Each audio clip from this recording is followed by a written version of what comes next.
Okay, the other problem I'm going to do is problem number 7 from the book. From the worksheet that I gave you guys. So it says the height of a parallelogram is 10 feet more than its base. If the area of a parallelogram is 1200 squared feet, find the base and the height.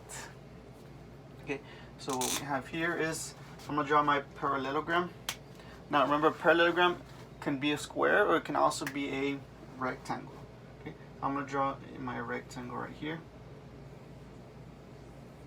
Okay. Now a rectangle is also a parallelogram because opposite sides are congruent. Okay, and has now it says here, so this is going to be my base, right? The bottom part is my base. I'm going to put a B here for base.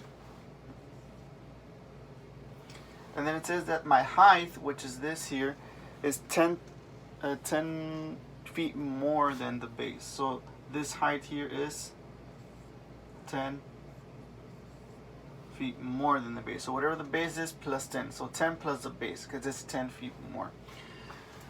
Now here the area is going to be base times your height.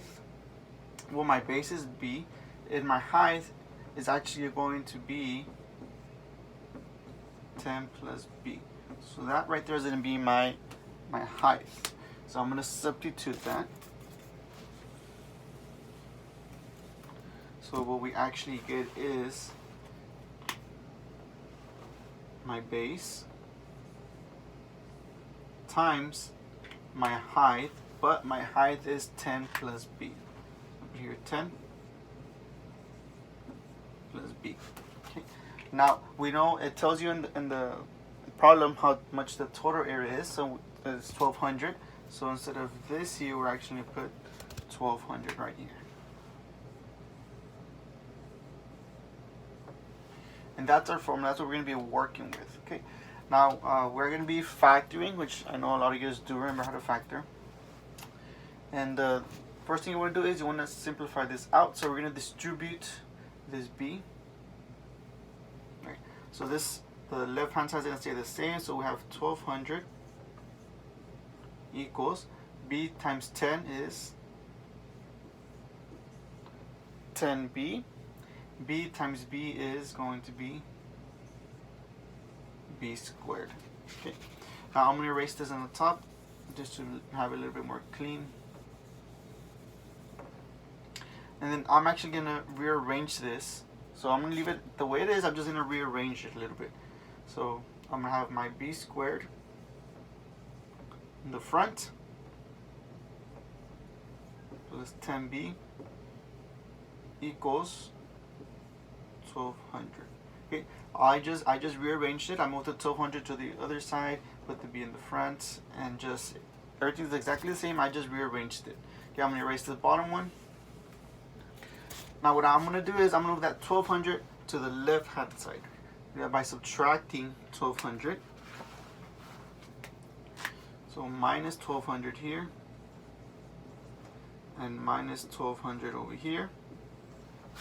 1200 minus 1200, it gives me 0.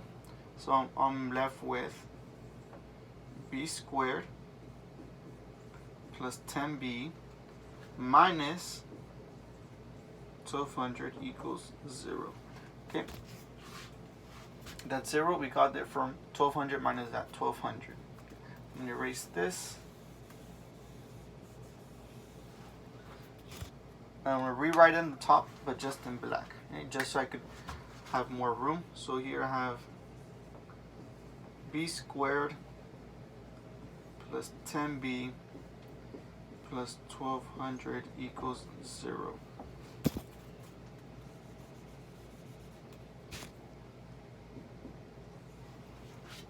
Okay.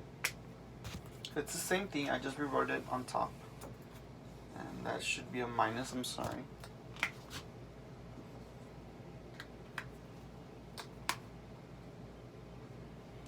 Now what we have to do here is factor out.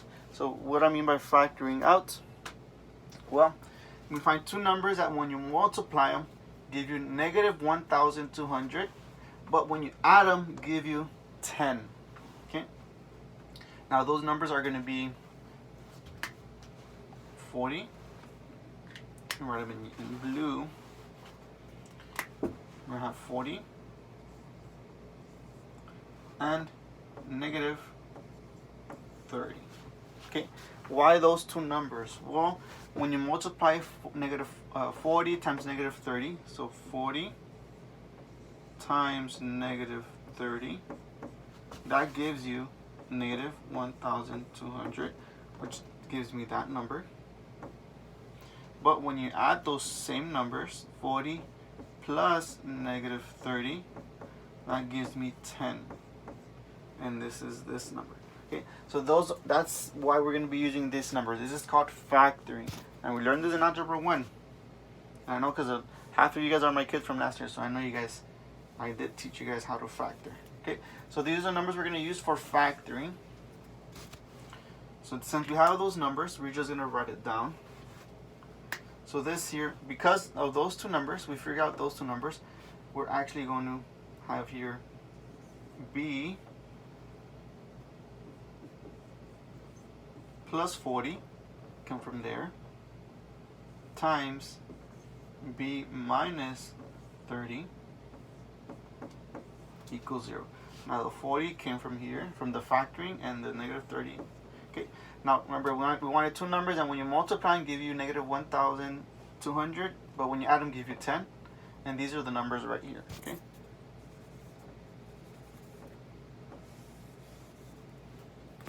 So this is the factored form. This here on top is the same thing as this, just that it's factored. So I'm going to go ahead and erase all of this here. Okay. And just so I don't run out of space, I'm just going to write it on the top. Same thing. B plus 40 times B minus 30 equals 0. All I did is I just factored it out. Okay. Now we get both of these and we solve for 0. Well, we solve for B. Okay. We set them equal to 0 and we solve for B. So we have here B plus 40 equals 0. And over here we have B minus 30 equals 0. And then we just solve these out. So B plus, what plus 40 gives you 0? Well, negative 40. So B here equals negative 40. And here, what minus 30 gives you 0? Well, 30. So B equals 30. And the reason we get two answers is because it's a quadratic. So this is a quadratic equation. And it looks something like this. And these intercepts, see how it crosses twice? That's why we have those two answers, because it is a quadratic. Just a fun fact, FYI. Okay. Now from these two answers, we have to determine which one is my base. Well, this is talking about length, right? So we can't have negative length. So that means that the negative 40 is automatically out. So the only thing that we have here left is 30. So this here has to be 30 feet. And here we have that B is 30. So it's going to be B plus 30, which is actually 40. 10 plus 30 is 40. So this here is actually 40. Okay. And the problem was asking to find the base and the height. So we know that our base